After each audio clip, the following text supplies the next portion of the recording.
नमस्कार। आप सभी का इस कथा पटल पर हार्दिक स्वागत है। दोस्तों, जैसा कि हम जानते हैं जुलाई मास प्रेमचंद जी का जन्म मास है और इसी कारण से इस माह में लेकर हाजिर हो रही हूँ प्रेमचंद जी की चुनिंदा क्लासिक कहानियाँ। और इसी क्रम में आज लेकर आई हूँ सदगति कहानी। साहित्य में दलित विमर्श एक महत्वपूर्ण विमर्श है। आधुनिक समय में यह दलित विमर्श की कहानी नहीं मानी जाती, परंतु दलितों की व्यथा पीड़ा को दर्शाने वाली कहानी स्वीकार की गई है। यह कहानी उच्च वर्ग के कपटपूर्ण व्यवहार और जातिगत भेदभाव, छुआछूत को मानविक ढंग से प्रस्तुत करने वाली है। यह कहानी 100 साल पहले साहित्य में निम्न और दलित वर्ग की उपस्थिति को दर्शाती है। यह कहानी प्रेमचंद जी की समाज और साहित्य के प्रति प्रतिबद्धता को भी स्पष्ट करती है। और दोस्तों, कहानी में जाति सूचक शब्दों का प्रयोग स्वयं लेखक के द्वारा किया गया है। हमें यह याद रहे कि यह कहानी 100 वर्ष पूर्व की है। कहानी में कुछ भी आपको अच्छा लगे तो लाइक शेयर जरूर करें। और हाँ, अगर आप इस पटल पर नए श्रोता हैं तो प्लीज चैनल को सब्सक्राइब भी जरूर करें। तो आइए सुने प्रेमचंद की प्रसिद्ध कहानी सदगति। दुखी चमार द्वार पर झाड़ू लगा रहा था और उसकी पत्नी झुरिया घर को गोबर से लीप रही थी। दोनों अपने अपने काम से फुर्सत पा चुके थे। तो चमारी ने कहा, जाके पंडित बाबा से कह आओ ना, ऐसा ना हो कहीं चले जाएं। दुखी, हाँ जाता तो हूँ, लेकिन यह तो सोच वे बैठेंगे किस चीज पर। झुरिया, कहीं से खटिया ना मिल जाएगी, ठकुराने से मांग लाना। दुखी, तू तो कभी कभी ऐसी बात कह देती है कि देह जल जाती है। ठकुराने वाले मुझे खटिया देंगे? आग तक तो घर से निकालते नहीं, खटिया देंगे? एक लोटा पानी मांगूं तो ना मिले, खटिया कौन देगा? हमारे उपले भूसा लकड़ी थोड़े ही है कि जो चाहे उठा ले जाए। ले अपनी खटोली धोकर रख दे, गर्मी के दिन है, आते आते सूख जाएगी। झुरिया ने कहा, वह हमारी खटोली पर बैठेंगे नहीं, देखते नहीं कितने नेम धर्म से रहते हैं। दुखी ने जरा चिंतित होकर कहा, हाँ यह बात तो है। महुए के पत्ते तोड़कर एक पत्तल बना लूं तो ठीक हो जाए। पत्तल में बड़े बड़े आदमी खाते हैं, वह पवित्र है। ला तो डंडा, पत्ते तोड़ लाऊं। झुरिया ने कहा, पत्तल मैं बना लूंगी, तुम जाओ। लेकिन हाँ, उन्हें सीधा भी तो देना होगा। अपनी थाली में रख दूं? दुखी ने कहा, कहीं ऐसा गजब ना करना, नहीं तो सीधा भी जाए और थाली भी फूटे। बाबा थाली उठाकर पटक देंगे। उनको बड़ी जल्दी क्रोध चढ़ जाता है। क्रोध में पंडिताइन तक को छोड़ते नहीं। लड़के को ऐसा पीटा कि आज तक टूटा हाथ लिए फिरता है। पत्तल में सीधा भी देना, और हाँ, तू छूना मत। झूरी गोंड की लड़की को लेकर शाह की दुकान से सब चीजें ले आना। सीधा भरपूर हो, सेर भर आटा, आधा सेर चावल, पाव भर दाल, पाव भर घी, नून, हल्दी। पत्तल में एक किनारे 4 आने पैसे रख देना। गोंड की लड़की ना मिले तो भुर्जिन के हाथ पैर जोड़कर ले जाना। तू कुछ मत छूना, नहीं तो गजब हो जाएगा। इन बातों की ताकीद करके दुखी ने लकड़ी उठाई और घास का एक बड़ा सा गट्ठा लेकर पंडित जी से अर्ज करने चला। खाली हाथ बाबा जी की सेवा में कैसे जाता? नजराने के लिए उसके पास घास के सिवाय और क्या था? उसे खाली देखकर तो बाबा दूर ही से दुत्कारते। पंडित घासीराम ईश्वर के परम भक्त थे। नींद खुलते ही ईसोपासन में लग जाते। मुंह हाथ धोते धोते 8 बजते, तब असली पूजा शुरू होती, जिसका पहला भाग भांग की तैयारी थी। उसके बाद आधे घंटे तक चंदन रगड़ते, फिर आईने के सामने एक तिनके से माथे पर तिलक लगाते। चंदन की 2 रेखाओं के बीच में लाल रोरी की बिंदी होती थी। फिर छाती पर, बाहों पर चंदन की गोल गोल मुद्रिकाएं बनाते। फिर ठाकुर जी की मूर्ति निकालकर उसे नहलाते, चंदन लगाते, फूल चढ़ाते, आरती करते, घंटी बजाते। 10 बजते बजते वह पूजन के लिए उठते और भांग छान कर बाहर आते। तब तक 2-4 जजमान द्वार पर आ जाते। ईशोपासन का तत्काल फल मिल जाता। वही उनकी खेती थी। आज वह पूजन गृह से निकले तो देखा दुखी चमार घास का एक गट्ठा लिए बैठा है। दुखी उन्हें देखते ही उठ खड़ा हुआ और उन्हें साष्टांग दंडवत करके हाथ बांधकर खड़ा हो गया। यह तेजस्वी मूर्ति देखकर उसका हृदय श्रद्धा से परिपूर्ण हो गया। कितनी दिव्य मूर्ति थी। छोटा सा गोल मटोल आदमी, चिकना सिर, फूले गाल, ब्रह्म तेज से प्रदीप्त आंखें, रोरी और चंदन देवताओं की प्रतिभा प्रदान कर रही थी। दुखी को देखकर श्रीमुख से बोले, आज कैसे चला रे दुखिया? दुखी ने सिर झुकाकर कहा, बिटिया की सगाई कर रहा हूं महाराज, कुछ साइत सगुन विचारना है, कब मर्जी होगी? घासीराम ने कहा, आज तो मुझे छुट्टी नहीं, हाँ शाम तक आ जाऊंगा। दुखी ने कहा, नहीं महाराज, जल्दी मर्जी हो जाए, सब सामान ठीक करके आया हूं, यह घास कहाँ रख दूं? घासीराम ने कहा, ये गाय के सामने डाल दे और जरा झाड़ू लेकर द्वार तो साफ कर दे। यह बैठक भी कई दिन से लीपी नहीं गई, उसे भी गोबर से लीप दे, तब तक मैं भोजन कर लूं, फिर जरा आराम करके चलूंगा। और हाँ, यह लकड़ी भी चीर देना। खलिहान में 4 खांची भूसा पड़ा है, उसे भी उठा लाना और भूसौली में रख देना। दुखी फौरन हुक्म की तामील करने लगा। द्वार पर झाड़ू लगाई, बैठक को गोबर से लीपा। तब 12 बज गए। पंडित जी भोजन करने चले गए। दुखी ने सुबह से कुछ नहीं खाया था, उसे भी जोर की भूख लगी, पर वहां खाने को क्या धरा था? घर यहां से मील भर था। वहां खाने चला जाए तो पंडित जी बिगड़ जाएं। बेचारे ने भूख दबाई और लकड़ी फाड़ने लगा। लकड़ी की मोटी सी गांठ थी जिस पर पहले कितने ही भक्तों ने अपना जोर आजमा लिया होगा। वह उसी दम खम के साथ लोहे से लोहा लेने के लिए तैयार थी। दुखी घास छीलकर बाजार ले जाता था। लकड़ी चीरने का उसे अभ्यास न था। घास उसके खुरपे के सामने सिर झुका देती थी। यहाँ कस कस कर कुल्हाड़ी का भरपूर हाथ लगाता, पर उस गांठ पर निशान तक न पड़ता था। कुल्हाड़ी उचट जाती। पसीने में तर था, हांफता था, थक कर बैठ जाता, फिर उठता था। हाथ उठाए ना उठते थे, पांव कांप रहे थे, कमर न सीधी होती थी, आंखों तले अंधेरा हो रहा था, सिर में चक्कर आ रहे थे, फिर भी अपना काम किए जा रहा था। अगर एक चिलम तंबाकू पीने को मिल जाती तो शायद कुछ ताकत आती। उसने सोचा, यहाँ चिलम और तंबाकू कहाँ मिलेगी? ब्राह्मणों का घर है, ब्राह्मण लोग हम नीच जातों की तरह तंबाकू थोड़े ही पीते हैं। सहसा उसे याद आया कि गांव में एक गोंड भी तो रहता है, उसके यहाँ जरूर चिलम तंबाकू होगी। तुरंत उसके घर दौड़ा। खैर, मेहनत सफल हुई। उसने तंबाकू भी दी और चिलम भी दी, पर आग वहां नहीं थी। दुखी ने कहा, आग की चिंता ना करो भाई, मैं जाता हूँ, पंडित जी के घर से आग मांग लूंगा, वहां तो अभी रसोई बन रही थी। यह कहता हुआ वह दोनों चीजें लेकर चला आया और पंडित जी के घर में बरौठे के द्वार पर खड़ा होकर बोला, मालिक, रची के आग मिल जाए तो चिलम पी ले। पंडित जी भोजन कर रहे थे। पंडिताइन ने पूछा, यह कौन आदमी आग मांग रहा है? पंडित, अरे वही ससुरा दुखिया चमार है, कहाँ है थोड़ी सी लकड़ी चीर दे, आग तो है, दे दो। पंडिताइन ने भवें चढ़ाकर कहा, तुम्हें तो जैसे पोथी पत्रे के फेर में धर्म करम किसी बात की सुधि ही ना रही। चमार हो, धोबी हो, पासी हो, मुंह उठाकर घर में चला आए। हिंदू का घर ना हुआ कोई सराय हो गई।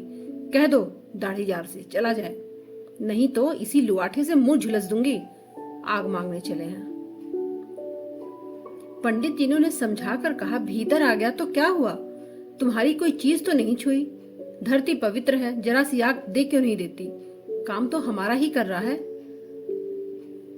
पंडिताइन ने गरज कर कहा, वह घर में आया क्यों? पंडित ने हार कर कहा, ससुरे का अभाग था और क्या। पंडिताइन ने कहा, अच्छा, इस बखत तो आग दे दिए देते हूँ, लेकिन फिर जो इस तरह घर में आएगा तो उसका मुंह जला दूंगी। दुखी के कानों में इन बातों की भनक पड़ रही थी। पछता रहा था। नाहक आया। सच तो कहती है, पंडित के घर में चमार कैसे चला जाए? बड़े पवित्र होते हैं यह लोग, तभी तो संसार पूछता है, तभी तो इतना मान है। इसीलिए जब पंडिताइन आग लेकर निकली तो वह मानो स्वर्ग का वरदान पा गया। दोनों हाथ जोड़कर जमीन पर माथा टेकता हुआ बोला, पड़ाइन माता, मुझसे बड़ी भूल हुई कि घर में चला आया। चमार की अकल ही तो ठहरी, इतने मूर्ख न होते तो लात क्यों खाते। पंडिताइन चिमटे से पकड़कर आग लाई थी। 5 हाथ की दूरी से घूंघट की आड़ से दुखी की तरफ आग फेंकी। आग की बड़ी सी चिंगारी दुखी के सिर पे पड़ गई। जल्दी से पीछे हटकर सिर के झोंटे देने लगा। उसने मन में कहा, यह एक पवित्र ब्राह्मण के घर को अपवित्र करने का फल है। भगवान ने कितनी जल्दी फल दे दिया। इसी से तो संसार पंडितों से डरता है। और सबके रुपए मारे जाते हैं, ब्राह्मण के रुपए भला कोई मार तो ले। घर भर का सत्यानाश हो जाए, पांव गल गल कर गिरने लगे। बाहर आकर उसने चिलम पी और फिर कुल्हाड़ी लेकर जुट गया। खट खट की आवाज आने लगी। उस पर आग पड़ गई तो पंडिताइन को उस पर कुछ दया आ गई। पंडित जी भोजन करके उठे तो बोली, इस चमरवा को भी कुछ खाने को दे दो, बेचारा कब से काम कर रहा है, भूखा होगा। पंडित जी ने इस प्रस्ताव को व्यवहारिक क्षेत्र से दूर समझकर पूछा, रोटियां हैं? पंडिताइन ने कहा, हाँ, 2-4 तो बच जाएंगी। पंडित ने कहा, 2-4 रोटियों में क्या होगा, चमार है, कम से कम सेर भर चढ़ा जाएगा। पंडिताइन कानों पर हाथ रखकर बोली, अरे बाप रे, सेर भर? तो फिर रहने दो। पंडित जी ने अब शेर बनकर कहा, कुछ भूसी चोकर हो तो आटे में मिलाकर 2 लिट्ठी ठोक दो, साले का पेट भर जाएगा। पतली रोटियों से इन नीचों का पेट नहीं भरता। पंडिताइन ने कहा, अब जाने भी दो, धूप में कौन मरे। दुखी ने चिलम पीकर फिर कुल्हाड़ी संभाली। दम लेने से जरा हाथों में ताकत आ गई थी। कोई आध घंटे तक फिर कुल्हाड़ी चलाता रहा। फिर बेदम होकर वहीं सिर पकड़ के बैठ गया। इतने में वहीं गोंड आ गया। बोला, क्यों जान देते हो बूढ़े दादा, तुम्हारे फाड़े यह गांठ ना फटेगी, नाहक हलाकान होते हो।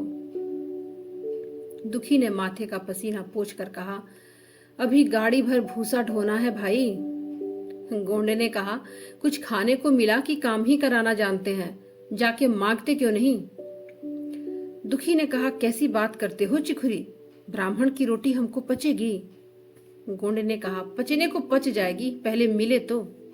मूंछों पर ताव देकर भोजन किया और आराम से सोए, और तुम्हें लकड़ी फाड़ने का हुक्म लगा दिया।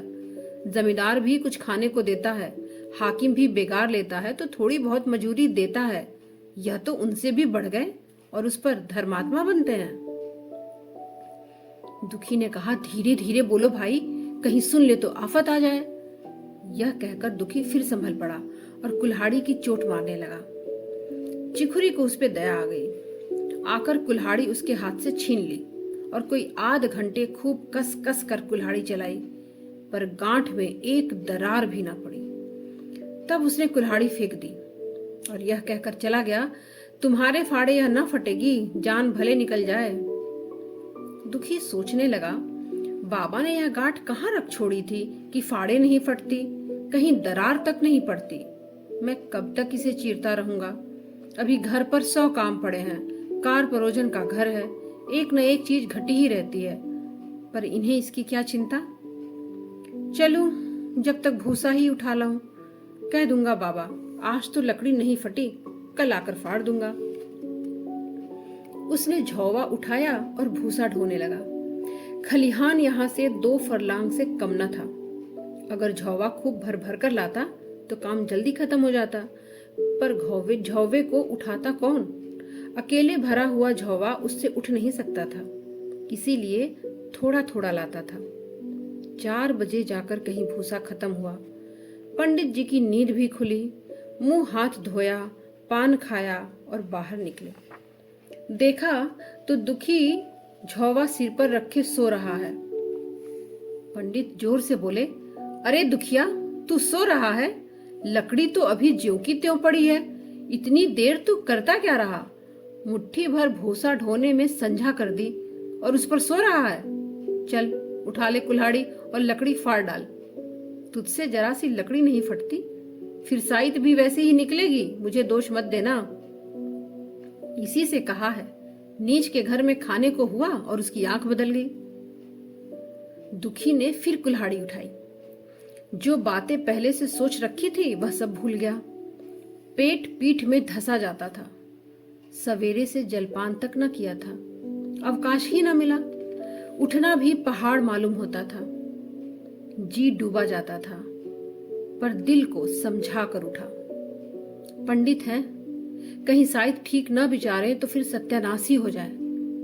तभी तो संसार में इतना मान है, शायद ही का तो सब खेल है, जिसे चाहे बिगाड़ दे। पंडित जी गांठ के पास आकर खड़े हो गए और चढ़ावा देने लगे। हाँ, मार कस के, और मार, कस के मार, अबे जोर से मार, तेरे हाथ में तो जैसे दम ही नहीं है। दुखी अपने होश में न था। न जाने कौन सी गुप्त शक्ति उसके हाथों को चला रही थी। वह थकान, भूख, कमजोरी सब मानो भाग गई। उसे अपने बाहुबल पर स्वयं आश्चर्य हो रहा था। एक एक चोट वज्र की तरह पड़ती थी। आधे घंटे तक वह इसी उन्माद की दशा में हाथ चलाता रहा, यहां तक कि लकड़ी बीच से फट गई और दुखी के हाथ से कुल्हाड़ी छूटकर गिर पड़ी। और इसके साथ दुखी भी चक्कर खाकर गिर पड़ा। भूखा, प्यासा, थका हुआ शरीर जवाब दे गया। पंडित जी ने पुकारा, उठ के 2-4 हाथ और लगा दे, पतली पतली चैलियां हो जाए। दुखी ना उठा। पंडित जी ने अब उसे दिख करना उचित न समझा। भीतर जाकर बूटी छानी, शौच गए, स्नान किया और पंडिताई बाना पहनकर बाहर निकले। दुखी अभी तक वहीं पड़ा हुआ था। जोर से पुकारा, अरे क्या पड़े ही रहोगे दुखी? चलो, तुम्हारे ही घर चल रहा हूं। सब सामान ठीक ठाक है ना? दुखी फिर भी ना उठा। अब पंडित जी को कुछ शंका हुई। पास जाकर देखा तो दुखी अकड़ा पड़ा हुआ था। बदहवास होकर भागे और पंडिताइन से बोले, दुखिया तो जैसे मर गया। पंडिताइन हकबका कर बोली, अभी तो लकड़ी चीर रहा था। पंडित ने कहा, हाँ, लकड़ी चीरते चीरते मर गया, अब क्या होगा? पंडिताइन ने शांत होकर कहा, होगा क्या, चमरौने में कहला भेजो, मुर्दा उठा ले जाएं। एक क्षण में गांव भर में खबर हो गई। पूरे में ब्राह्मणों की ही बस्ती थी, केवल एक घर गोंड का था। लोगों ने इधर का रास्ता छोड़ दिया। कुएं का रास्ता उधर ही से था। पानी कैसे भरा जाए? चमार की लाश के पास से होकर पानी भरने कौन जाए? एक बुढ़िया ने पंडित जी से कहा, अब मुर्दा फेंकवाते क्यों नहीं? कोई गांव में पानी भी पिएगा कि नहीं? इधर गोंड ने चमरौने में जाकर सबसे कह दिया, खबरदार मुर्दा उठाने मत जाना, पुलिस की तहकीकात होगी। मजाक है, एक गरीब की जान ले ली। पंडित जी होंगे तो अपने घर के होंगे, लाश उठाओगे तो तुम भी पकड़े जाओगे। इसके बाद पंडित जी पहुंचे, पर चमरौने का कोई आदमी लाश उठाने को तैयार न हुआ। हाँ, दुखी की स्त्री और कन्या दोनों हाय हाय करती वहां चली गईं और पंडित के द्वार पर आकर सिर पीट पीट कर रोने लगी। उसके साथ 10-5 और चमारने भी थी। कोई रोती थी, कोई समझाती थी, पर चमार एक भी न था। पंडित जी ने उनको बहुत धमकाया, समझाया, मिन्नत की, पर उनके दिल पर पुलिस का रौब छाया हुआ था, एक भी न हटा। आखिरकार निराश होकर लौट आए। आधी रात तक रोना पीटना जारी रहा। देवताओं का सोना मुश्किल हो गया, पर लाश उठाने कोई ना आया। और ब्राह्मण चमार की लाश कैसे उठाते? भला ऐसा किसी शास्त्र पुराण में लिखा है? दिखा दे कोई। पंडिताइन ने झुंझलाकर कहा, इन डाइने ने तो खोपड़ी चाट डाली, सालों का गला भी नहीं फकता। पंडित ने कहा, रोने दो चुड़ैलों को, कब तक रोएंगी? जीता था तो कोई बात ना पूछता था, मर गया तो कोलाहल मचाने के लिए सबकी सब आ पहुंची। पंडिताइन ने कहा, चमारों का रोना मनहूस है। पंडित ने कहा, हाँ हाँ, बहुत मनहूस। पंडिताइन ने कहा, देखो अभी से दुर्गंध उठने लगी। पंडित, चमार था ससुरा की नहीं, साध असाध किसी का विचार है इन सबों को? पंडिताइन, हाँ, इन सबों को तो घिन भी नहीं लगती। पंडित ने कहा, भ्रष्ट है सब। रात तो किसी तरह कटी, मगर सवेरे भी कोई न आया। चमारी ने भी रो पीट कर चली गई। अब दुर्गंध कुछ कुछ फैलने लगी। पंडित जी ने एक रस्सी निकाली, उसका फंदा बनाकर मुर्दे के पैर में डाला और फंदे को खींचकर कस दिया। अभी कुछ कुछ धुंध हल्का था। पंडित जी ने रस्सी पकड़कर लाश को घसीटना शुरू किया और गांव के बाहर घसीट ले गए। वहां से आकर तुरंत स्नान किया, दुर्गा पाठ पढ़ा और घर में गंगा जल छिड़का। उधर दुखी की लाश को खेत में गीदड़, गिद्ध, कुत्ते और कौवे नोच रहे थे। यही जीवन पर्यंत की भक्ति, सेवा और निष्ठा का पुरस्कार था। दोस्तों, यह कहानी 100 वर्ष पूर्व के समाज की कड़वी वास्तविकता को दिखाती है, परंतु हम और आप यह अच्छी तरह से जानते हैं कि समाज का तथाकथित उच्च वर्ग आज भी उसी मानसिकता को लेकर जी रहा है। अक्सर समाचार पत्रों और टीवी में हम ऐसी खबरें पढ़ते और देखते हैं। आशा करती हूँ कि यह कहानी हम सभी को इस पक्ष की ओर चिंतन करने के लिए प्रेरित अवश्य करेगी। कथा सुनने के लिए आप सभी का हृदय से धन्यवाद। बहुत शुक्रिया।